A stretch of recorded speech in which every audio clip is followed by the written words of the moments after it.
Hey there, Danny here. Welcome to my ramblings. Um, so, yesterday I went out to lunch with a friend and we went to the pool here at the RV park. And then as we were coming home, um, I got to meet and spend some time with my neighbors across from me. Um, and I can tell you that when I got done chatting with them and I came home, I truly love my life. Um, I think I got one of the greatest compliments in the world. I just met these people.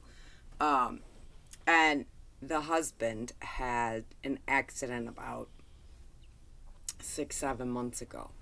Um, and he used a different law firm than I did, but they send you to the same medical establishment.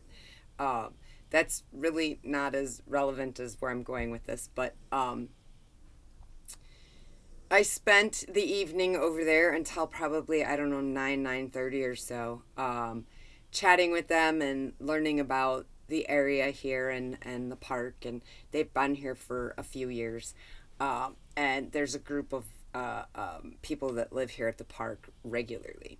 Um, so I got my wonderful first experience of sitting and actually chilling with people from the RV park, which was wonderful. The compliment was from Lisa, the wife across from me. They're a very nice couple. Um, by the end of the night, it was just her and I talking. And she said to me, she said, she goes, there was a guy named Alan there when I first got there, and then he left part of the way through.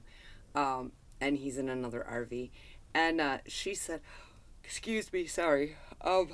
She said, she said to me, she said, oh my goodness. She goes, I've never shared this much personal information with somebody that I just met. She goes, but I feel so comfortable around you.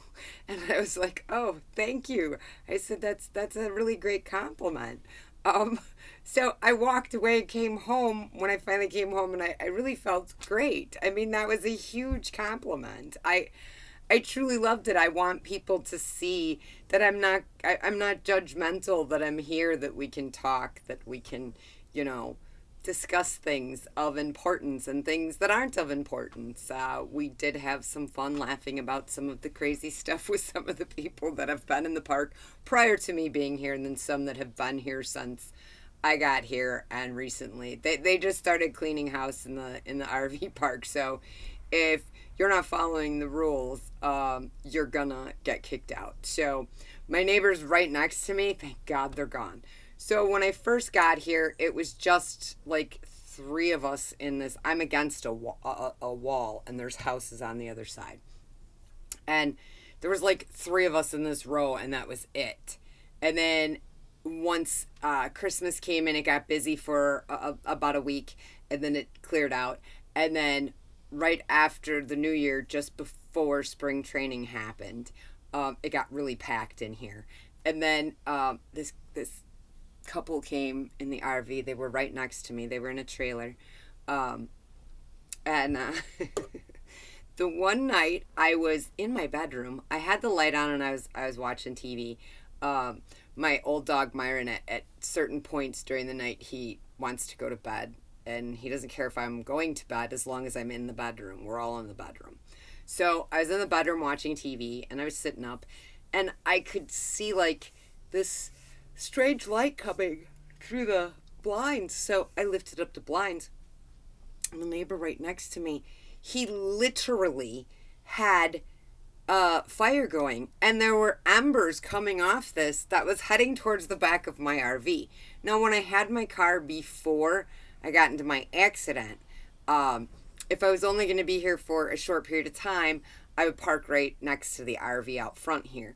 But if I was here for the night, I would pull it all the way back towards the back of my RV.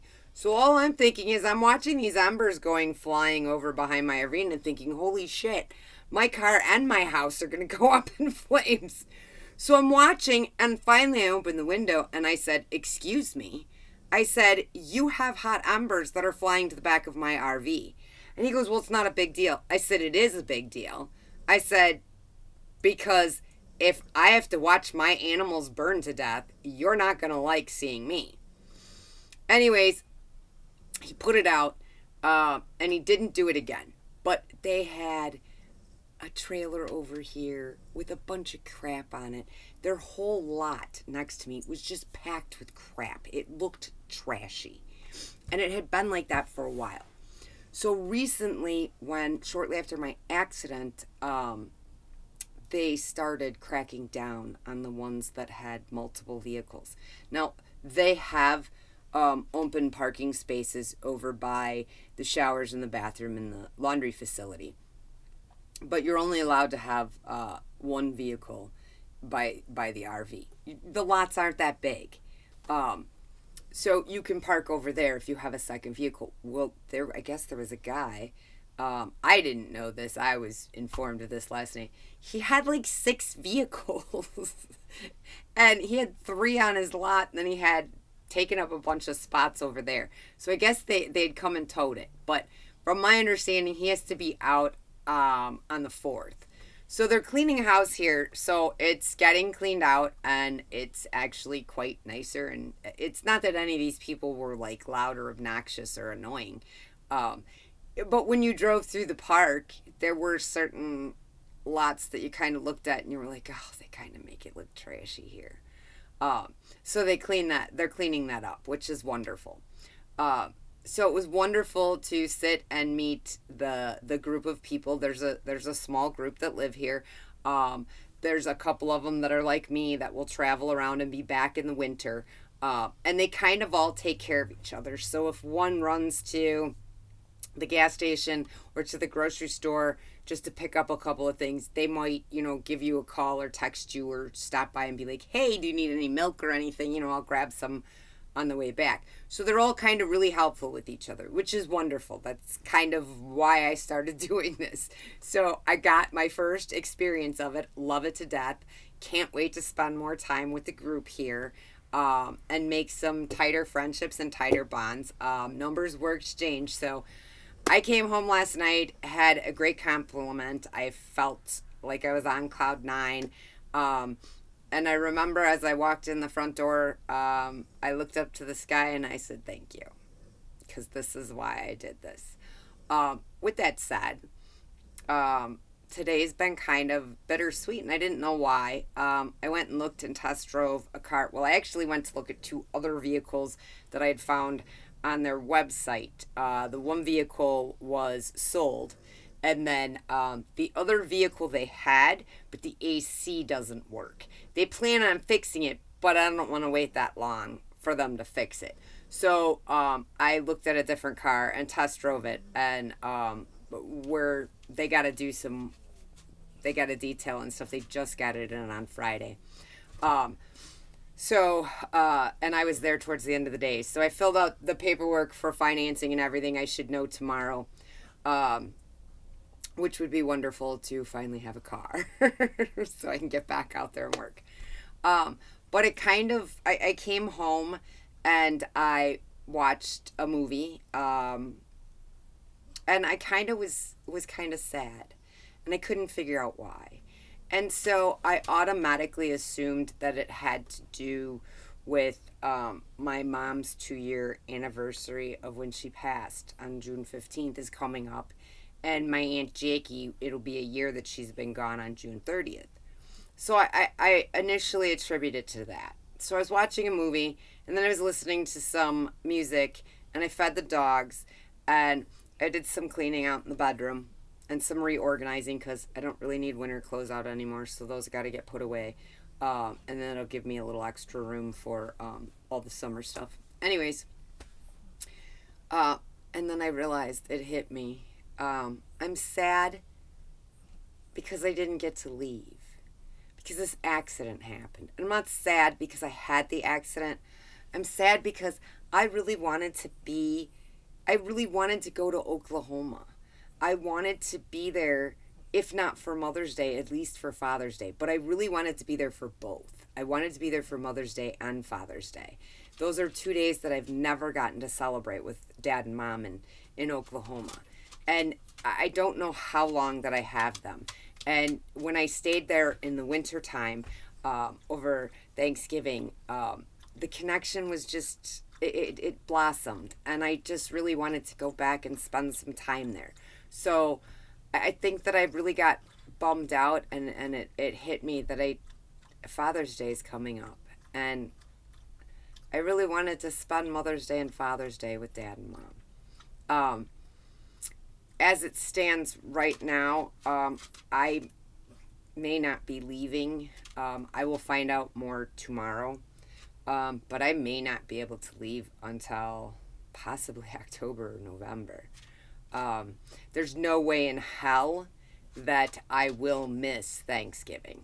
I will be in Oklahoma for Thanksgiving no matter what. I don't care what kind of medical care or anything else that I need at that point. I will be in Oklahoma for Thanksgiving. And then next year. So I was just kind of bummed earlier tonight and kind of sad that I really just wanted to start some new little traditions with my Oklahoma family, with Mom and Dad. My little buddy, Jaylee, is in T-ball, and I think it's today or tomorrow that she has her last game. She's doing amazing. She got the MVP belt for the week the other day. And she helped Dad mow the lawn. And she's so adorable. And Sammy is getting so big. And I so wanted to go back and be there for Mother's Day and Father's Day. And I'm hoping and praying that I can still make it for the family reunion and the class reunion weekend with the 5 girls. Because then I'd like to be back in Oklahoma. I think I want to spend my 50th birthday with Dad and Mom.